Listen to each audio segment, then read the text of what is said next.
The thing, he said, would come in the night at 3, from the old churchyard on the hill below. But crouching by an oak fire's wholesome glow, I tried to tell myself it could not be.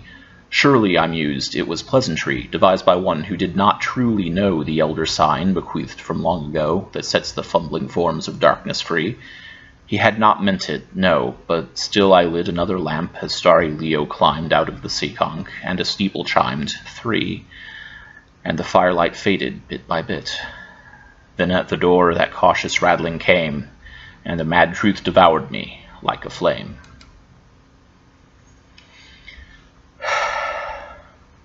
Well, still pretty hot. Welcome to day 2 of my Fortnight of Fright. That was The Messenger by H.P. Lovecraft.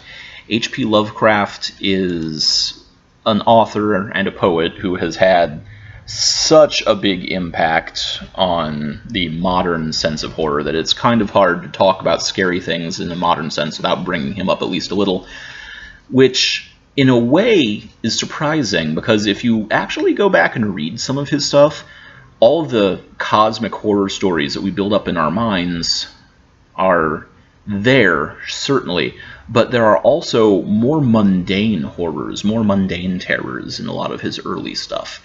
He's a writer who, in many ways, he treats his alien intelligences and his horrible beings from outside imaginations as being the same as just ghosts or vampires or zombies.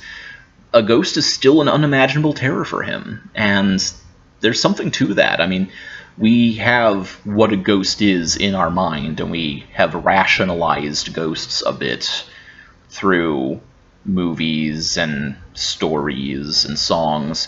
There have been so many things about what ghosts are, how they operate, but if we actually encountered one in real life, I'm pretty sure we wouldn't be able to explain what it was, even if it fit most of a lot of those things. So I like the fact that H.P. Lovecraft is able to tell this story, The Messenger, which is about a ghost coming, in such a way that it's like he's telling a story about something horrible and unimaginable showing up.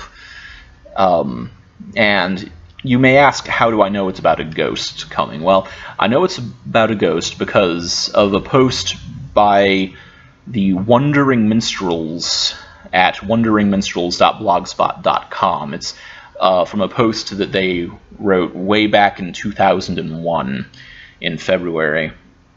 But they talked about The Messenger, and they explained the story of how The Messenger came to be written.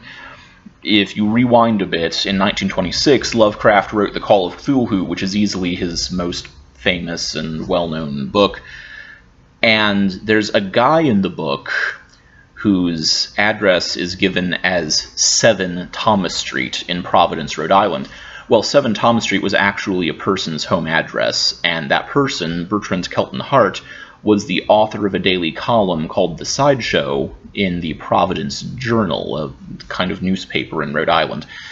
And when he learned that H.P. Lovecraft had used his address in the story, he published in his column, I'm reading from Wandering Minstrels here just so I get it right, "I shall not be happy until, joining league with wraiths and ghouls, I have plumped down at least one large and abiding ghost by way of reprisal upon Lovecraft's own doorstep in Barn Street. I think I shall teach it to moan in a minor dissonance every morning at 3 o'clock sharp with the clinking of chains." So, this guy, his address showed up in the story, and so he talked about it in his column and said, oh, I'm going to get that Lovecraft. I'm going to make a ghost show up and hunt him now.